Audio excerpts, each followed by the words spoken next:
Haleluya, haleluya, haleluya.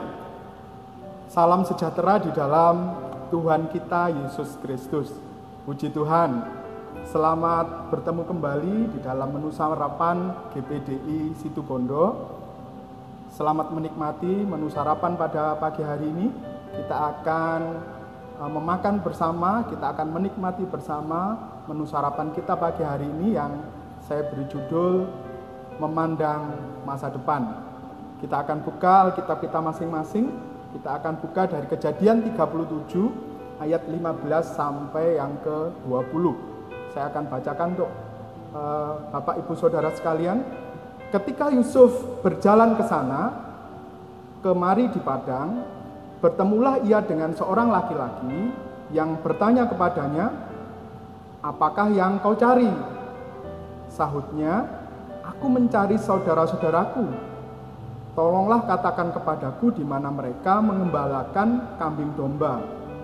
Lalu kata orang itu, "Mereka telah berangkat dari sini, sebab telah kudengar mereka berkata, 'Marilah kita pergi ke Dotan.'" Maka Yusuf menyusul saudara-saudaranya, dan didapatinya mereka di Dotan. Dari jauh ia telah kelihatan kepada mereka, tetapi sebelum ia dekat pada mereka, mereka telah bermufakat mencari daya upaya untuk membunuhnya. Kata mereka seorang kepada yang lain, "Lihat, tukang mimpi kita itu datang. Sekarang marilah kita bunuh dia dan kita lemparkan ke dalam salah satu sumur ini. Lalu kita katakan seekor binatang buas telah menerkamnya." Bapak Ibu Saudara sekalian, perikop ini memang tidak dibaca semua, tapi hanya beberapa ayat. Judulnya adalah tentang Yusuf dijual di tanah Mesir. Nah, sebenarnya di dalam cuplikan beberapa ayat tentang perikop ini, banyak hal yang kita bisa ambil. Tetapi dari sini sebenarnya ketika Yusuf dijual ke tanah Mesir, sedangkan dia adalah anak laki-laki yang ke-11 dari 12 bersaudara, dalam satu saudara 12 mereka, yang kita patut pertanyakan adalah ketika Yusuf dijual sebagai budak, yang bisa kita pertanyakan adalah bagaimana masa depan Yusuf, di samping juga keselamatan jiwanya. Tetapi pada pagi hari ini kita akan mencoba membahas tentang masa depan. Bapak Ibu Saudara yang terkasih, kalau kita bicara tentang masa depan, maka biasanya kita bicarakan materi ini biasanya di awal tahun baru, atau mungkin ketika ulang tahun, ketika wisuda, atau ketika lulus dari SMA, jadi atau kelulusan. Nah, biasanya di dalam sebuah kelulusan maka kita akan tanya, pingin apa, pingin ini, pingin itu, atau mau ini, mau itu. Itu menggambarkan tentang sebuah masa depan. Tetapi di dalam kondisi kita sekarang ini, ada pandemi Corona 19, maka cukup relevankah kita bertanya tentang masa depan? Kita tahu bahwa pandemi ini adalah penyebaran penyakit yang menyebar secara internasional. Di dalam sejarah dunia sebenarnya Corona 19 itu bukan satu-satunya. Yang sekarang masih ada seperti AIDS yang diakibatkan oleh HIV atau Human Immunodeficiency Virus. Tapi juga sebenarnya tahun 2009 kita masih ingat ada H1N1 atau flu babi, atau tahun 1918 di Spanyol ada flu Spanyol yang menyebar kemana-mana. Nah, untuk coronavirus ini kita tahu di dalam hari-hari ini sudah menginfeksi sekitar 181 negara dari 200 negara yang terdaftar. Dan ada sekitar 2,2 juta orang yang terinfeksi. Bapak Ibu Saudara sekalian, efek dari coronavirus ternyata sangat besar. Karena kalau kita mau membasminya, maka kita harus melaksanakan yang namanya physical distancing, atau kita menjaga jarak. Dan itu ternyata efeknya luar biasa. Karena semua yang berkaitan dengan fisik yang berdekatan itu ditiadakan atau ditutup. seperti rumah makan yang harus ditutup, terus kemudian pabrik yang harus ditutup, sekolah yang harus libur dalam jangka waktu yang lama, dan itu juga akan menjadi efek yang buruk bagi yang lain. Contoh, kalau pabrik ditutup maka nanti perusahaan itu juga akan merumahkan mereka dan mereka tidak ada penghasilan atau gaji, dan itu jadi masalah tentunya. Dan banyak orang yang sudah dirumahkan gara-gara pabrik tutup atau toko tutup dan sebagainya. Nah, dalam keadaan seperti ini banyak orang yang kemudian menjadi putus asa tentang masa depannya. Tetapi hari ini kita akan belajar tentang masa depan dalam versi Alkitab. Kita akan baca, yang pertama kita baca dari Kejadian 50, pasal 50 ayat yang ke-15. Di situ disebutkan bahwa satu ayat yang juga menceritakan tentang Yusuf juga. Saya bacakan yang A saja. Ketika saudara-saudara Yusuf melihat bahwa ayah mereka telah mati, berkatalah mereka, boleh jadi Yusuf akan mendendam. Satu sisi di dalam Yusuf, sisi baiknya adalah dia tidak pendendam. Jadi yang pertama, dia adalah orang yang suka untuk menjaga hatinya. Di Amsal 4 ayat 23 dikatakan bahwa jagalah hatimu dengan segala kewaspadaan, karena dari situlah terpancar kehidupan. Kita tahu bahwa di dalam hati itu mulai muncul sebuah kehidupan. Di dalam Alkitab kita tahu banyak sekali cerita dan kisah bahwa Allah itu melihat hati.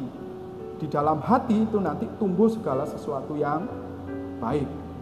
Yang kedua, kita percaya bahwa tidak ada rencana Allah yang gagal.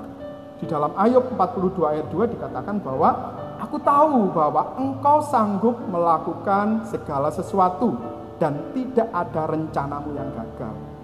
Jadi pandangan Alkitab tentang masa depan adalah kita harus percaya bahwa Allah kita adalah Allah dengan rencananya yang tidak pernah gagal. Yang ketiga, di dalam Tuhan Yesus masa depan itu sungguh ada. Kita bisa baca juga dari Amsal 23 ayat 18 yang mengatakan, karena masa depan itu sungguh ada dan harapanmu tidak akan hilang. Jadi dengan demikian kita juga bisa yakin dan percaya di dalam Yesus masa depan itu sungguh ada. Pandangan Alkitab yang lain tentang masa depan kita juga bisa lihat dari Mazmur 1 ayat 1 sampai yang ketiga. Saya bacakan ayat yang kedua saja. Tetapi yang kesukaannya ialah Taurat Tuhan, dan yang merenungkan Taurat itu siang dan malam. Jadi di dalam masa depan, di dalam memandang sebuah masa depan, kita juga harus tahu bahwa menaati firman Tuhan itu juga penting di dalam kita bisa mendapatkan masa depan yang baik. Bapak Ibu Saudara yang terkasih, menaati firman Tuhan itu nanti juga akan mewarnai setiap orang di dalam tindakannya. Seperti ia tidak akan berjalan menurut nasihat orang fasik, tidak berdiri di jalan orang yang berdosa, dan tidak duduk dalam kumpulan pencemooh. Yang keempat sekarang, kita juga tahu bahwa di dalam melihat sebuah masa depan, kita juga harus selalu tahu tentang apa yang Tuhan kehendaki di dalam kehidupan kita. Yohanes 15 ayat 7 mengatakan bahwa jikalau kamu tinggal di dalam aku dan firman-Ku tinggal di dalam kamu, mintalah apa saja yang kamu kehendaki dan kamu akan menerimanya. Jadi, nah sekarang permasalahannya adalah masa depan kita bagi setiap orang Kristen itu semestinya merupakan perwujudan kehendak Allah dalam kehidupan kita. Itu yang pertama. Yang kedua, ketika kita menerima Tuhan Yesus sebagai juru selamat kita, sebenarnya saat itu pula kita harus meletakkan semua bagian kita, semua harapan kita, semua masa depan kita di dalam kehendak-Nya. Dengan demikian, maka masa depan kita itu akan sejalan dengan kehendak Allah. Sering sekali anak-anak Tuhan mengatakan, Tuhan ini rencanaku A, B, C, D, ini tolong untuk dikabulkan. Tapi sebenarnya yang betul adalah kita akan mencari tahu Tuhan berkehendak kepada kita itu apa? Apa kehendak Tuhan di dalam kehidupan kita? Nah, sekarang tantangan bagi kita adalah apakah kita menaati Tuhan? Apakah Tuhan ada di dalam kehidupan kita? Nah, bila kita sulit menaati Tuhan atau menaati firman Tuhan, maka kita mempunyai masalah hubungan dengan Allah. Sebab setiap orang yang mengasihi Tuhan, ia selalu menuruti perintah Tuhan. Dan sangatlah sulit untuk menaati perintah orang yang tidak kita kenal, biasanya seperti itu. Tetapi kalau pihak yang memerintah itu adalah kita kenal, yang kita kasihi, kita akan sangat mudah untuk menaatinya. Nah, sekarang Bapak Ibu, seberapa jauh kita mengenal Tuhan? Kalau kita mengenalnya, kita tentunya tidak akan curiga tentang apa yang Ia perintahkan. Tuhan tidak akan pernah mempunyai rencana yang mencelakakan kita. Di Roma 8 ayat 28, di situ dituliskan, kita tahu sekarang bahwa Allah turut bekerja dalam segala sesuatu untuk mendatangkan kebaikan bagi mereka yang mengasihi Dia, yaitu bagi mereka yang terpanggil sesuai dengan rencana Allah. Bapak, Ibu, Saudara yang terkasih, dari ayat Alkitab dan penjabaran tadi tentunya kita akan bisa memandang bagaimana kita bisa memandang masa depan dalam pandemi COVID-19. Kita bisa simpulkan yang pertama tadi adalah kita menjaga hati. Allah berbuat segala sesuatu yang seperti yang dilakukan Yusuf menjadi berhasil. Kita tahu bahwa Allah menjadi kesayangan kepala penjara dan Yusuf diangkat sebagai penguasa Mesir dan diberi fasilitas oleh Fir'aun, termasuk dia mendapatkan istri yang cantik juga. Yang kedua, tidak ada rencana Allah yang gagal. Dan yang ketiga, karena masa depan itu sungguh ada di dalam Tuhan Yesus Kristus. Yang keempat, menaruh harapan kita hanya kepada Tuhan. Dan yang kelima adalah bersikap taat setiap saat kepadanya, karena dengan taat itu akan mendapatkan berkat. Sekian menu sarapan yang disajikan, semoga bisa menikmatinya. Selamat bertemu kembali di menu sarapan di lain hari. Terima kasih, Tuhan Yesus memberkati.